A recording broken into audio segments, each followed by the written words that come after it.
I'm Anne, and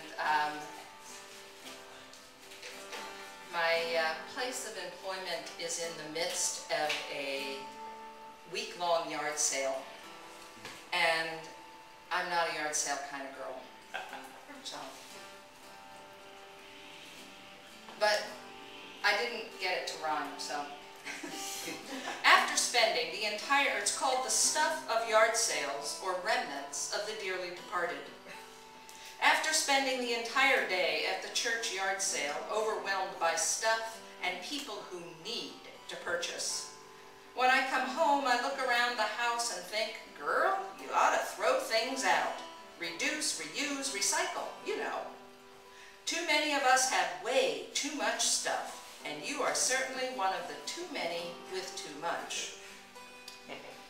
But then, turning a slow, full circle in my living room, carefully furnished with the belongings of my dearly departed, I consider, but not for long, which, if any ghost, I might wish to banish. My mother's paintings adorn the walls I write in her chair.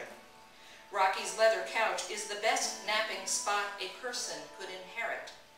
Visitors almost always ease into my dad's chair to sit and admire the rug he chose while working as a dye-house chemist. My brother, alive and well, thank goodness, made my coffee table in 9th grade shop. It sits on the same carpet it graced at Betty and Sam's, wherever they lived. When I want a glass of wine, it glints ruby red from Jim's Rosenthal. My grandmother's plates are perfect for French toast. Nana's ladle carries gravy or syrup with equal abandon.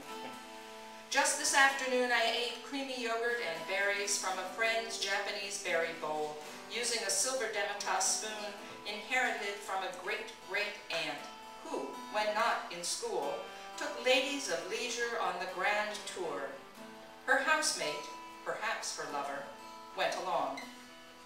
My tea is drunk from one of a set of 6 tumblers remaining from the original 8 on my parents' registry almost 70 years ago. My mother used the good china every day. In her honor, so do I. Far from feeling weighed down, I feel accompanied. Surely Caro's wisdom lingers in the plates I use for lunch. I can tell you tales of the food she prepared and arranged on them. Upstairs, a family candy dish offers favorite earrings from its bowl atop a silver pedestal.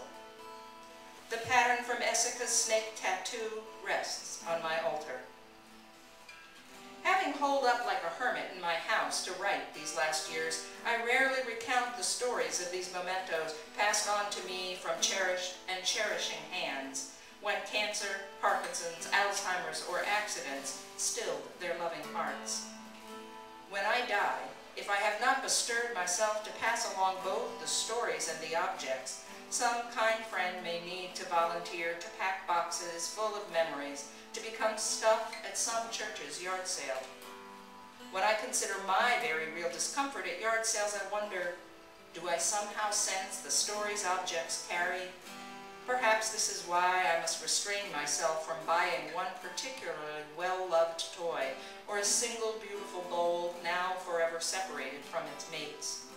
I don't particularly care about genealogy, but I love to hear the story of how a kitchen utensil came to live in a certain drawer.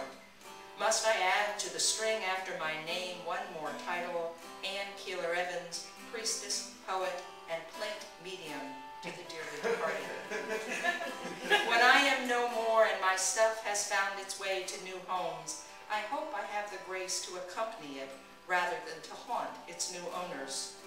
Exorcisms and yard sales are perfectly acceptable. The stuff was theirs and now mine. The neuroses purely my own. Wow.